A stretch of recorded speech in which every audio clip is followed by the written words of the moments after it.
6ஆம் மணி முதல் 9ஆம் மணி வரைக்கும் பூமி எங்கும் அந்தகாரம் உண்டாயிற்று. இயேசு இந்த வார்த்தை பேசும் பொழுது பூமியை இருள் சூழ்ந்து கொண்டது. மற்ற வார்த்தைகள் எல்லாம் கிரேக்க பதத்திலே மொழிபெயர்த்திருக்கிறார்கள். ஆனால் இந்த வார்த்தை மட்டும் அராபிக் மொழியிலேயே அப்படியே மொழிபெயர்த்துட்டாங்க. பைபிள்ல இயேசு பேசின அந்த வார்த்தை அந்த அந்த பாஷையிலேயே அதை அவர்கள் மொழிபெயர்த்து விட்டார்கள். இயேசு சொல்லுகிற வார்த்தை ஏலி ஏலி லாமா சபத்தானி. மார்க்குஸ் சுவிசேஷத்துல வேறு மாதிரியாக அந்த வார்த்தை சொல்லப்பட்டிருக்கும். ஏலோகி ஏலோகி லாமா சபத்தானி என்று எழுதப்பட்டிருக்கும்.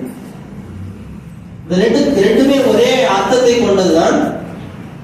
ஏலி ஏலி லாமா என்பது அரேபிய மொழி. ஆனா ஏலோகி ஏலோகி என்பது அது கிரேக்க மொழி. ரெண்டுமே தேவனை குறிக்கிற வார்த்தை தான். ஏலி என்ற வார்த்தை, ஏலி என்பதற்கு தேவனே, ஏலோகி என்பதற்கும் தேவனே என்றுதான் அர்த்தம். இப்பொழுது இயேசு இந்த இடத்துல இது ஒரு முக்கியமான ஒரு வார்த்தை, சிலுவையினுடைய உச்சநிலை. இப்பொழுது பிதாவை நோக்கி பிதாவுக்கும் தேவனுக்கும் இயேசுவுக்கும் உள்ள உறவு துண்டிக்கப்படுகிற ஒரு நிலை. அப்பொழுதுதான் பூமி எங்கும் அந்தகாரம் சூழ்ந்து கொண்டது. 9ஆம் மணி நேரத்தில் இயேசு ஏலி ஏலி லாமா சபத்தானி என்று சத்தமிட்டார். அதற்கு என் தேவனே ஏன் என்னை கைவிட்டீர் என்று அர்த்தமாம். 47ஆம் வசனத்தில் அங்கு நின்றவர்கள் சிலர் அதை கேட்டபொழுது இவன் எலியாவை கூப்பிடுகிறான் என்றார்கள். உடனே அவர்கள் ஒருவன் ஓடி கடற்காலனை எடுத்து காடியை தோய்த்து அதை ஒரு கோடியை மாட்டி அவருக்கு குடிக்க கொடுத்தான். மற்றவர்களோ பொறு, எலியா இவனை ரட்சிக்க வருவானா பார்ப்போம் என்றார்கள்.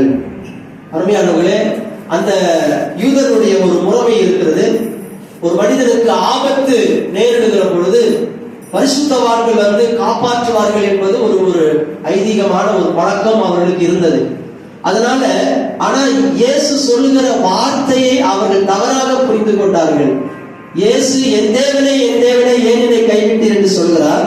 ஆனா அவர் ஏலி ஏலி என அவருடைய உடம்பெல்லாம் ரத்தம், உடம்பெல்லாம் காயம், அவர் சொல்லுகிற வார்த்தைகள் உச்சரிப்பு அவர்களுக்கு எலியா என்று கேட்டிருக்கிறது. அதனாலதான் அவர் சொல்லுகிறார்கள் இவர் எலியாவை கூப்பிடுகிறார் என்று கேட்டார்கள். இந்த வார்த்தை இயேசுவுக்கு மிகவும் ஒரு பெரிய ஒரு மற்ற வார்த்தைகளை காட்டிலும் இது வந்து நிறைய விவாதத்திற்கு ஏதுவான ஒரு வார்த்தை. தேவன் எப்படி கைவிட முடியும் என்று அநேகர் கேட்கிற ஒரு கேள்வி. இயேசுவே ஒரு தேவன் என்று சொல்லுகிறீர்கள், எப்படி இயேசுவே என் தேவனை ஏன் என்னை கைவிட்டீர் என்று கேட்க முடியும் சொல்லலாம். இந்த இடத்துல இயேசு பாவங்களை சுமந்திருக்கிற ஒரு வழியாக நிற்கிறார். அதனாலதான் இந்த இடத்துல பாத்தீங்கன்னா அந்தகாரம் சூழ்ந்தது. உலகத்திற்கு வெளிச்சமாய் வந்தவர், வெளிச்சத்தை கொடுக்க வந்தவரை இப்பொழுது இருள் சூழ்ந்து கொண்டது. நான் உலகத்திற்கு வெளிச்சமாய் இருக்கிறேன் என்று சொன்னவர் இப்பொழுது இயேசுவுக்கும் தன்னை அனுப்பின பிதாவுக்கும் உள்ள உறவு கட்டாயிடுச்சு. முழுமையாக உலகத்தினுடைய பாவ பரிகாரத்தினுடைய உச்சநிலை. இயேசு தன்னை பலியாக ஒப்பு கொடுத்ததுனால முழுமையாக பிதாவுடைய முகம் அவருக்கு மறைக்கப்பட்டது. 2வது வார்த்தை, முதல் வார்த்தை, 3வது வார்த்தை எல்லாம் பேசும்பொழுது பிதாவை அவர் பார்க்கிறார். பிதாவை நோக்கி தான் அவர் சொல்றார், பிதாவே இவர்களை மன்னியும். பிதாவை பார்த்துதான் அவர் பேசுகிறார். அவருக்கும் பிதாவுக்கும் உள்ள உறவு இருந்து கொண்டே இருந்தது. இப்பொழுது இதுவரைக்கும் பிதாவை என்று கூப்பிட்டவர் சாதாரணமான மனிதனாக மாறினதுனால, ஏனென்றால் பாவம் அவரை சூழ்ந்து கொண்டதுனால என் தேவனே என் தேவனே என்று அப்ப இப்ப பிதா உரிமை இழந்து சாதாரணமான ஒரு மனிதனாக பாவங்களை சுமந்திருக்கிற ஒரு பலியாக பிதாவை நோக்கி அவர் கூப்பிடுகிறார். சில உறவுகள் கட்டானாதான் உறவுகள், அதாவது அதிகமான ஒரு உறவை உண்டு கொள்ளும். இந்த வசனத்தை நாம் தியானிக்கும் பொழுது இப்ப நீங்க கவனமா கேளுங்க. இப்ப ஒரு தாயின் வயிற்றிலே ஒரு குழந்தை இருக்கிறது. தாயையும் குழந்தையும் இணைக்கிற தொப்புள் கொடி இருக்கிறது. அதை கட் பண்ணுவது நல்லதா கெட்டதா?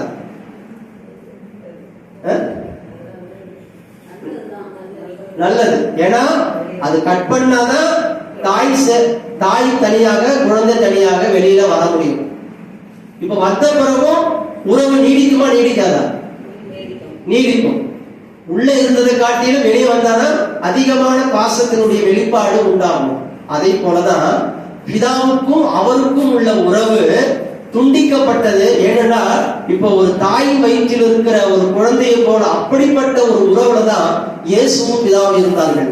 இயேசு சொல்கிறார், நான் அவருக்கு பிரியமானதை செய்கிறபடினால அவர் என்னை தனியாக இருக்க விடவில்லை, நானும் பிதாவும் ஒன்றாகவே இருக்கிறோம் என்று இயேசு அடிக்கடி சொல்லியிருக்கிறதை பார்க்கிறோம். இந்த சூழ்நிலையில இப்பொழுது இயேசு சொல்லுகிற வார்த்தை, என் பிதாவே என் தேவனே ஏன் என்னை கைவிட்டீர் என்று அவர் சொல்லுகிறார். அருமையானவர்களே, ஒரு புதிய உறவை கொடுப்பதற்காக தான் இயேசு பிதாவினாலே கைவிடப்பட்டார். அல்லேலூயா. இயேசு பாவத்திற்கு மரித்தால்தான் இப்பொழுது பிதாவுக்கு அநேக உறவுகள் ஏற்படும். எப்படி என்று சொன்னால், இயேசு மரித்ததினாலதான் உலகத்திற்கு பாவ மன்னிப்பு, ரட்சிப்பு, பரலோகம், நித்திய வாழ்வு இது எல்லாம் மனுகுலத்திற்கு உண்டாகியிருக்கிறது. இப்ப இயேசுவின் மூலமாக பிதாவுக்கு அநேக உறவுகள் உண்டாக்கப்படுகிறார்கள். எப்படின்னு சொன்னா, யோவான் 1ஆம் அதிகாரம் 12ஆம் வசனம் சொல்லியிருக்கிறது, அவருடைய நாமத்தின் மேல் விசுவாசம் உள்ளவர்களாய் அவரை ஏற்றுக்கொண்டவர்கள் எத்தனை பேரோ அத்தனை பேரும் அவருடைய பிள்ளையாகும்படிக்கு அவர்களுக்கு அதிகாரம் கொடுத்தார். இன்றைக்கு நாம் எல்லாரும் அவருக்கு உறவா வந்திருக்கிறோம் சொன்ன, யாரால வந்திருக்கிறோம்? இயேசுவால. இயேசுவை அன்றைக்கு பிதா கைவிடவில்லை என்று சொன்னால், நாம் எல்லாம் இயேசுவுக்கு உறவுக்காரராக இன்னைக்கு அவரை அப்பா பிதாவே என்று கூப்பிடக்கூடிய உரிமையை தேவன் நமக்கு கொடுத்திருக்கிறார். அருமையான தேவனுடைய பிள்ளைகளே, நாம் கைவிடப்படக்கூடாது என்பதற்காக இயேசு பிதாவினால் கைவிடப்பட்டார். நாம் இந்த உலகத்திலே கைவிடப்படக்கூடாது என்பதற்காக இயேசு நமக்காக கைவிடப்பட்டார்.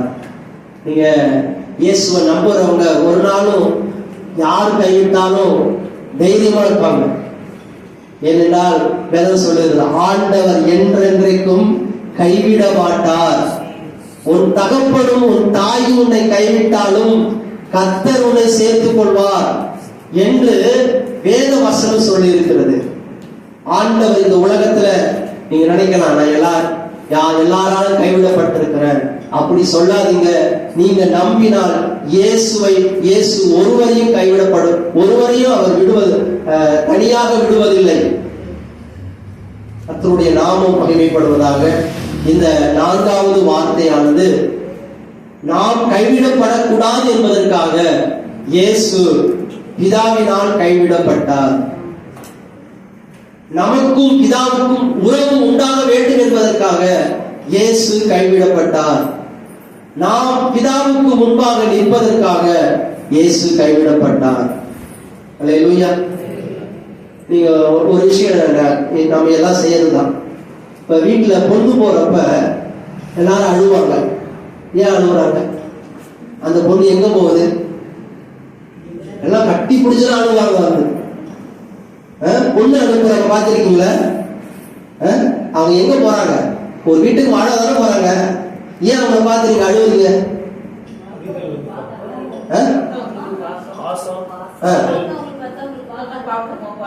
பெத்தவங்களுக்கு பாசம் இருக்காது. ரைட்டு, சூப்பரான கேள்விதான்.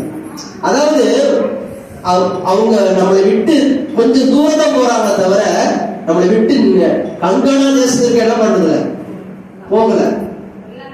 அதாவது உறவு என்பது பிரியும் பொழுது, மனிதன் பிறக்கும் பொழுதும் அழுகிறான், சாகும் பொழுதும் அழுகிறான். அதாவது அந்த அன்புக்கு வலிமை உள்ளது. ஹாஸ்டல்ல நாங்க படிக்கிறப்ப செமஸ்டர் முடிச்சு போறப்ப அன்னைக்கு நைட்டு பார்த்தா அங்கங்க அழுவ சாதம் கேட்கும். என்னடா இல்லை, ஒரு மாசத்துக்கு வீட்டுக்கு ஊருக்கு போறோம்ல, இனிமே நம்ம எப்ப பார்ப்போம். அதாவது ஒரு மாசத்தினுடைய பிரிவே நமக்கு கண்ணீரை கொண்டு வருகிறது. ஆனால் இயேசு இந்த பிதாவை அந்த ஒரு நொடிதான் அவர் இழந்தாரு. அடுத்தது என்ன பண்றாருன்னா, அடுத்தது பிதாவுடைய உறவுக்குள்ள வந்தார். அந்த பாவ பரிகாரம் செலுத்தியாச்சு, இயேசுவை செலுத்தியாச்சு. அடுத்ததுதான் அவர் சொல்றாரு.